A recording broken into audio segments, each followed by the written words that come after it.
അങ്ങനെ ദശരഥ മഹാരാജാവ് ഒട്ടും നനച്ചിരിക്കാതെ അന്തമില്ലാത്ത സന്താപ സമുദ്രത്തിലേക്ക് വീണു.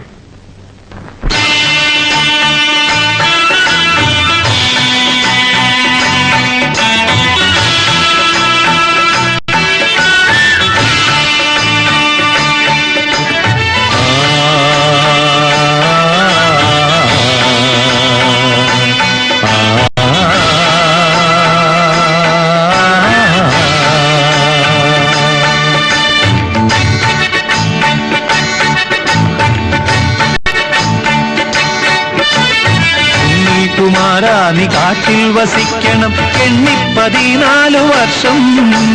സ്വർണകിരീടം നിൻ മൗലിയിൽ ചാർത്തുവാൻ ഇന്നെനിക്കില്ലാത യോഗം, ഇന്നെനിക്കില്ലാത യോഗം. ഉണ്ണി കുമാരാ നീ കാട്ടിൽ വസിക്കണം 14 വർഷം. സ്വർണകിരീടം നിൻ മൗലിയിൽ ചാർത്തുവാൻ ഇന്നെനിക്കില്ലാത യോഗം, ഇന്നെനിക്കില്ലാത യോഗം.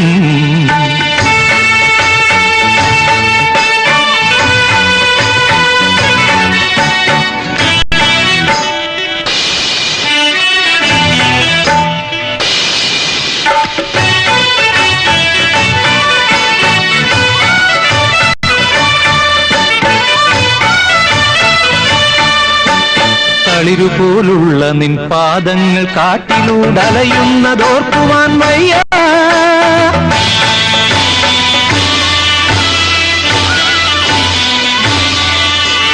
തളിരുപോലുള്ള നിൻ പാദങ്ങൾ കാട്ടിലൂടലയുന്നതോർക്കുവാൻ വയ്യ.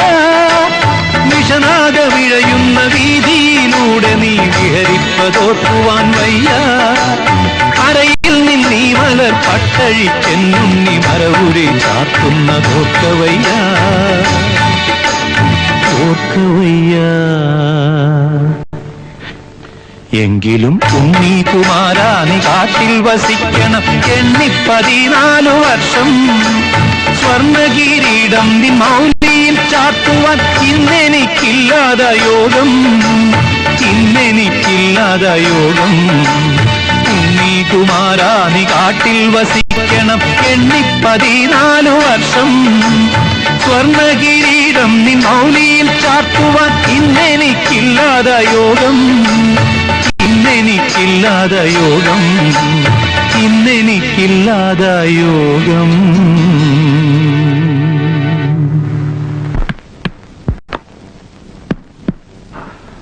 ധർമാധർമ്മങ്ങൾ തമ്മിൽ മാറ്റുരച്ചു നോക്കുന്ന ഈ കഥ അയോധ്യയുടെ കഥ. ചെറിയ ഒരു ഇടവേളയ്ക്ക് ശേഷം തുടരുന്ന ഇടവേള നേരത്ത് നിങ്ങളുടെ ചില ഇഷ്ടഗാനങ്ങൾ എന്റെ ഹാർമോണിസ്റ്റ് തങ്കപ്പൻ ഇവിടെ അവതരിപ്പിക്കുന്ന.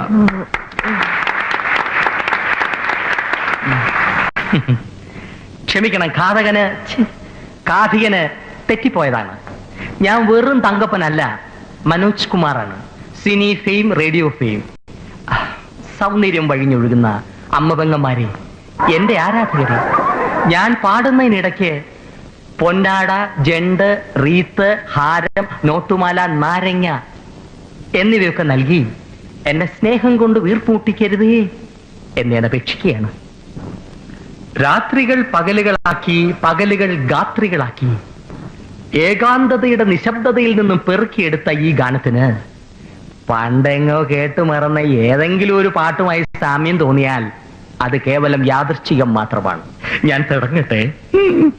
അങ്ങനെ ഘോര വനാന്തർഭാഗത്തേക്ക് പോകാൻ നിൽക്കുന്ന ശ്രീരാമനെ നോക്കി സീത ഇങ്ങനെ മൊഴിഞ്ഞു.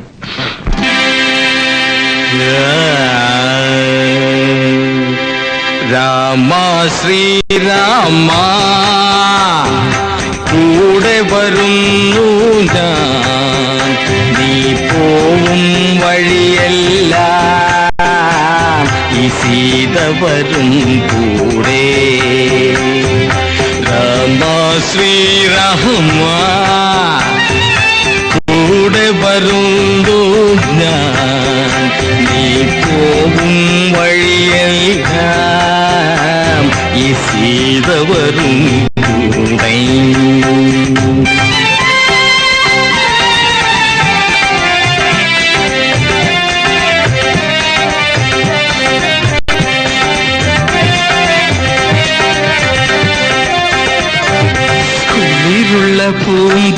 പൂമ്പുഴയിൽ കുളിക്കാലോ കുളിരുള്ള പൂമ്പുഴയിൽ കുളിക്കാലോ കിളിയുള്ള മരച്ചോട്ടിൽ കളിക്കാലോ കുളിരുള്ള പൂമ്പുഴയിൽ കുളിക്കാലോ കിളിയുള്ള മരച്ചോട്ടിൽ കളിക്കാലോ കാറ്റത്തു ചക്കര മാമ്പഴം പൊഴിയുമ്പോൾ ഇഷ്ടം പോലെടുത്തങ്ങ് തിന്നാലോ രാമ ശ്രീരാമ കൂടെ വരുന്നു ഈ പോവും വഴിയെല്ലാം ഈ സീത വരും കൂടെ ഈ സീത വരും കൂടെ ഈ സീത വരും കൂടെ.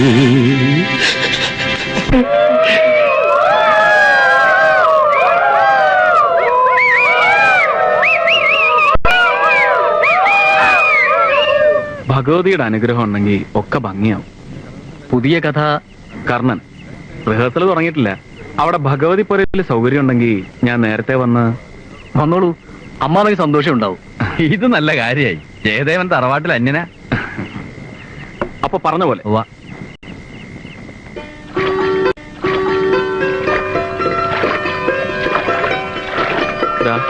ആ കാണുന്നതിനും അപ്പുറമാണ് ഞാൻ ജനിച്ചു വളർന്ന ഗ്രാമം. ഇതിലേ വരുമ്പോഴൊക്കെ ശരിക്കും ബാല്യത്തിലേക്ക് തിരിച്ചെത്തിയ പോലെ. അതേ പുഴയും ആ കാറ്റും. ഒരു പാലം പോലും ഇല്ല ഇന്നും. ഒരു കലാകാരനെ മാടി മാടി വിളിക്കുന്ന മനോഹരമായ ഭൂപ്രദേശം. പുഴകൾ, മലകൾ, പൂവനങ്ങൾ, ഭൂമിക്ക് കിട്ടിയ സ്ത്രീധനങ്ങൾ. നമ്മുടെ വാൻകാരന് ശരിക്കും വഴി പറഞ്ഞു കൊടുത്തിട്ടുണ്ടല്ലോ. 32 കിലോമീറ്റർ ചുറ്റിക്കറങ്ങി വരേണ്ടത്. തങ്കപ്പാ, മേക്കമാൻ സമയത്ത് എത്തുവോ? ഞാൻ ജയദേവൻ സാറിനോട് വീണ്ടും വീണ്ടും കേണപേക്ഷിക്കുകയാണ്. വീണ്ടും വീണ്ടും എന്നെ തങ്കപ്പനാക്കരുതെന്ന്. ഞാൻ ആ നാമധേയം എന്നേ മറന്നു കഴിഞ്ഞു. ഇപ്പൊ ഞാൻ മനോജ് കുമാറാണ്. Cine fame, film star. എന്തോന്ന് സിനി ഫെയിം? ഏത് സിനിമയിൽ അഭിനയിച്ചാ താൻ ഇത്രയും വലിയ ഫെയിം ഒക്കെ ഉണ്ടാക്കിയത്? എന്റെ തിരുപ്പാണ്ടിക്കാട് തിരുടറുകൾ എന്ന സിനിമ കണ്ടിട്ടുള്ള ഒരു തെണ്ടിയും എന്നോട് ഈ ചോദ്യം ചോദിക്കില്ല. ഞാനായിരുന്നു ഈ സെക്കൻഡ് ഹീറോ. എന്റെ അഭിനയം കണ്ട് ഹീറോ ഞെട്ടി. അല്ല, ഞാൻ അഭിനയിച്ച 16 റീല് വെട്ടി ആറ്റി തട്ടി ആ ദുഷ്ടരായ ഡയറക്ടർ. പക്ഷേ ഞാനത് ഈ പഴത്തൊലി ചവിട്ടി കമിഴ്ന്നടിച്ച് വീഴുന്ന ഒരു സീൻ ഒഴിച്ച് അത് മതിയല്ലോ ഭാവനാ സമ്പന്നനായ ഈ കലാകാരനെ.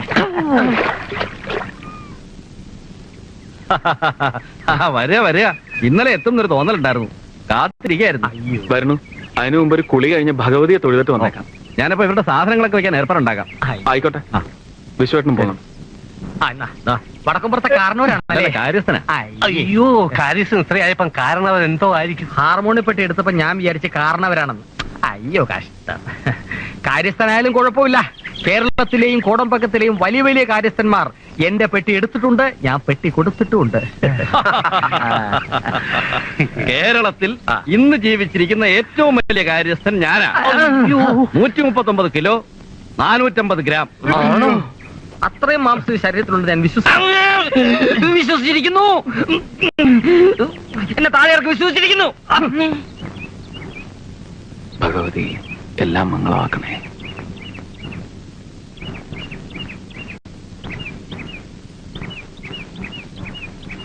അറിയോ, എത്രയോ വർഷം എന്റെ അച്ഛൻ ഇവിടെ ശ്രീകാര്യക്കാരനായിരുന്നു. അയ്യപ്പ, വലിയ കാരണവരുടെ കാലത്ത് ഇവിടുത്തെ 10 ദിവസത്തെ ഉത്സവം എന്ന് പറയുമ്പോ 10 ദിവസം നീണ്ടു നിൽക്കുന്ന കലാമേള തന്നെയായിരുന്നു. വിശ്വേട്ടൻ മേലിടം വാസുദേവ ശർമ്മയുടെ ഹരിയത കേട്ടിട്ടുണ്ടോ? ഇല്ല, കേമാണെന്ന് കേട്ടിട്ടുണ്ട്. ജീവിതത്തിൽ എന്റെ വഴി കഥ പറച്ചിലാണെന്ന് ആദ്യം തോന്നിയത് സത്യത്തിൽ ഇവിടെ ഭഗവതിയുടെ മുമ്പിൽ മേലിടം കഥ പറയുന്നത് കേട്ടിരുന്നപ്പോഴാ. നല്ല ഓർമ്മയുണ്ട്. അമ്മയുടെ മടിയിൽ കണ്ണിമ ചിമ്മൂലും ചെയ്യാതെ കഥ കേട്ടിരുന്നത്. ആ രാത്രി പിന്നെയും ചില ഓർമ്മകൾ തരുന്നുണ്ട്. പന്തവും വടിവാളുമൊക്കെ ആളുകൾ വന്നത്. പിന്നെന്തൊക്കെയാ നടന്നത്? കുത്തും വെട്ടും കൊള്ളിവെപ്പും. എന്തായിരുന്നു കാരണം? ഇപ്പോഴത്തെ കാരണവന്മാര് തമ്മിലുള്ള സ്വത്തുകാർക്കാന്നാ പറയണേ. പിന്നെ ചേരി തിരിഞ്ഞും കരതിരിഞ്ഞുമുള്ള പകയും പോരുവായി. ഒടുവിൽ ചോരക്കളി ശ്രീകോവിലേക്ക് കടക്കുന്നതായപ്പോ അച്ഛൻ വഴി തടഞ്ഞു നിന്നു. ആ പടികളിലാണ് വെട്ടും കുത്തുവേറ്റ് എന്റെ അച്ഛൻ മരിച്ചു വീണത്.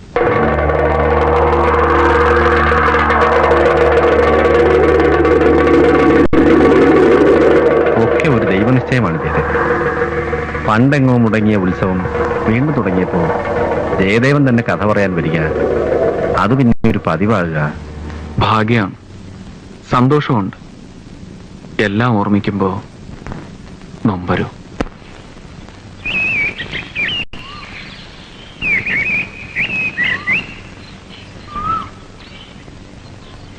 ആരുമില്ലേ? ആഹാ, അച്ഛൻ പറയണ്ടായി ജയിലിൽ നിന്ന് എത്തുന്ന. ശാലിനി ഉത്സവത്തിന് വന്നതാവും. ഓ, ഉത്സവത്തിന് എത്തിയതന്നെ, പക്ഷെ ഇത്തവണയല്ല, കഴിഞ്ഞവണ. പിന്നെ പോയില്ല. ഞാൻ ഇത്തവണ വരുമ്പോഴെങ്കിലും ശാലിനി ഭർത്താവും കുട്ടിയും ഒത്ത് സ്വരൂപോടെ കഴിയുന്നത് കാണാമെന്ന് വിചാരിച്ചതാ. അതിപ്പോ ഞാനൊരാൾ മാത്രം വിചാരിച്ചിട്ട് കാര്യമില്ലല്ലോ. വരച്ച വരയിൽ നിക്കണ വെച്ചാ എന്നെ ഇട്ട് കിട്ടിയില്ല. നിശ്ചയ ഈ സ്ത്രീ സ്വാതന്ത്ര്യം എന്നൊക്കെ പറയുന്നത് ശരിയാണ്, രസമാണ് കേൾക്കാൻ. എന്നാലും നമ്മുടെ നാട്ടില് ഒരുവിധമുള്ള സ്ത്രീകളൊക്കെ ഭർത്താവുമായി കഴിയുന്നത്ര ഇണങ്ങി എല്ലാം അങ്ങ് മിണ്ടാണ്ട് അനുസരിക്കാന്നല്ല, ഒരു ഒത്തൊരുമയോടെ. അല്ല, അതാ അതിന്റെ ഒരു ഭംഗിയുമേ. ഞാൻ പറയുന്നത്, ഒരു കുട്ടിയൊക്കെ ആയില്ലേ, ഭർത്താവുമായി ശാലിനി കഴിയുന്നത്ര ഒന്ന് അഡ്ജസ്റ്റ് ചെയ്ത്. എന്ത് അഡ്ജസ്റ്റ് ചെയ്യാൻ? അങ്ങോരൊരു പോങ്ങനാണെന്നേ. അല്ല,